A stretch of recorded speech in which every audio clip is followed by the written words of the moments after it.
To Vivekananda coaching channel. मैं गोकुल कुमार आप सभी को अपने इस चैनल पर स्वागत करता हूं।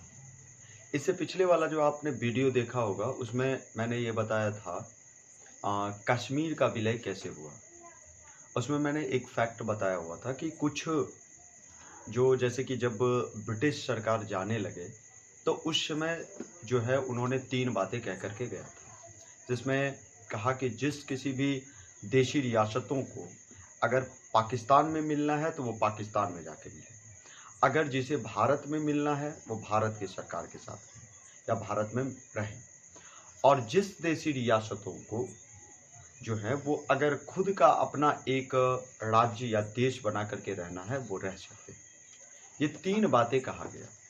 तो मैंने आपको ये बताया था कि कश्मीर के राजा भी जो है वो यही सोच करके वो खुद का अपना जो है वो देशी रियासतें बनाए और देशी रियासतों के साथ रहे। लेकिन मैंने बताया आपको कि कैसे करके जो है वो कश्मीर जो है वो विलय हुआ था। अगर आपने वीडियो नहीं देखा है वो चीज़ें तो आप ज़रूर जो है वो हमारे प्लेलिस्ट में दिया हुआ है कि कश्मीर का भारत के साथ कैसे विलय हुआ, इसके बारे में मैंने बताया है, ज़रूर उसको देखिए। ये जो नेक्स्ट वीडियो है उसमें मैं ये बताऊंगा आपको कि हैदराबाद का विलय कैसे करके भारत में हुआ, और एक और फैक्ट है कि मणिपुर का विलय कैसे करके भारत में हुआ। इन 2 चीज़ों के बारे में हम जानकारी प्राप्ति करने वाले हैं इस वीडियो के तहत। अब चलिए, हैदराबाद के जो देशी रियासतें थी वह एक बहुत बड़ी देशी रियासतें थी। तो हैदराबाद जो था वो एक बहुत बड़ी देशी रियासतें थी। उसके अंतर्गत जो आता था वो कर्नाटक, उसके बाद आंध्र प्रदेश और आपका मुंबई महाराष्ट्र। ठीक है, तो ये 3 बड़े राज्य थे जो इस हैदराबाद देशी रियासतों के अंतर्गत ही आता था। अब जब निजाम जो वहाँ के राजा थे वो चाह रहे थे कि मैं जो तीसरा वाला जो ऑप्शन था जो अंग्रेजों ने दिया था उसको उन्होंने चुना, और वो चाह रहे थे कि मैं किसी देश के साथ नहीं मिलूंगा, मैं खुद का अपना एक देशी रियासतें बना करके वहाँ का मैं राजा बन करके रहूंगा।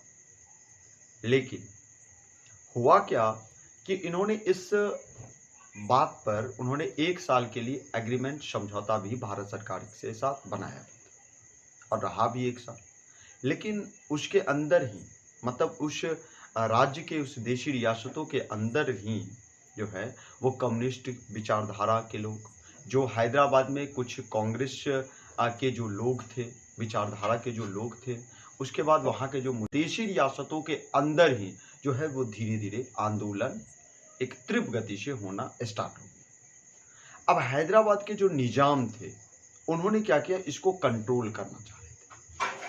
अब जब राजा कंट्रोल करना चाह रहे थे तो उन्होंने जो उनके जो अर्धसैनिक थे तो रजाकार कहा जाता था, जो राजा के अंतर्गत होते, उन्होंने इस आंदोलन को जो है वो रोकने के लिए उनको भेजा।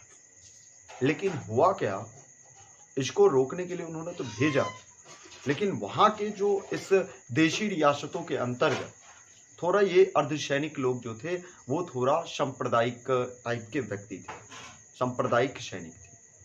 और ये रजाकार ने क्या किया कि गैर मुसलमान, कहने का मतलब मुस्लिम को छोड़ के जो वहाँ पे जो लोग थे उस पर बहुत ज़्यादा अत्याचार करने लगे। ये अंततः ये बातें हुई कि ये बातें जो है वो दिल्ली तक जा पहुँचा, और अंततः सितंबर 1948 में, तो सितंबर 1948 में जो है वो भारत सरकार ने वहाँ से सैनिक भेजे और इसको जो है वो रोका। वहाँ के अत्याचार जो किए जा रहे थे वहाँ पे देशी रियासतों के लोगों के साथ, उसको उन्होंने रोका। और इस तरह से फिर पुनः जो है इस पर वहाँ के जो राजा थे निजाम, उन्होंने आत्मसमर्पण किया भारतीय सेना के सामने, भारत सरकार के सामने, और फिर इसके बाद हैदराबाद भारत सरकार के साथ विलय हुआ।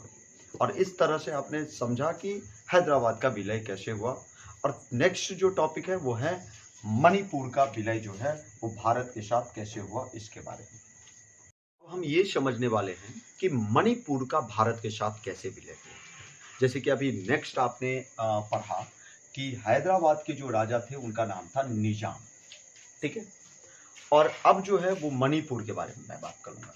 और मणिपुर का भारत के साथ कैसे करके ये जो देशी रियासतें था उसका कैसे विलय हुआ भारत के साथ। तो इनके राजा जो थे उनका नाम था बोधचंद्र सिंह।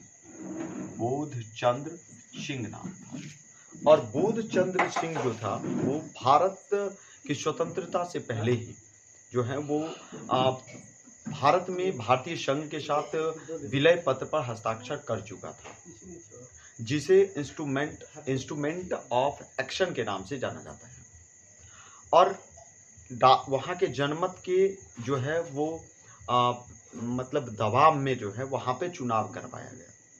और ये चुनाव करवाने के बाद और वहाँ पे पहला ऐसा जो है वो मणिपुर राज्य था जहाँ पे सार्वभौमिक वयस्क मताधिकार के आधार पर वहाँ पे चुनाव हुआ था।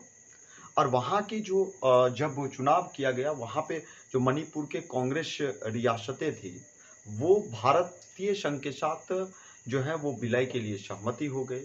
और इस तरह से भारतीय संघ में विलय उसे कर लिया गया और उसे भारत का एक अभिन्न अंग बना लिया गया था। इसके बाद मैं नेक्स्ट वीडियो में आपको नेक्स्ट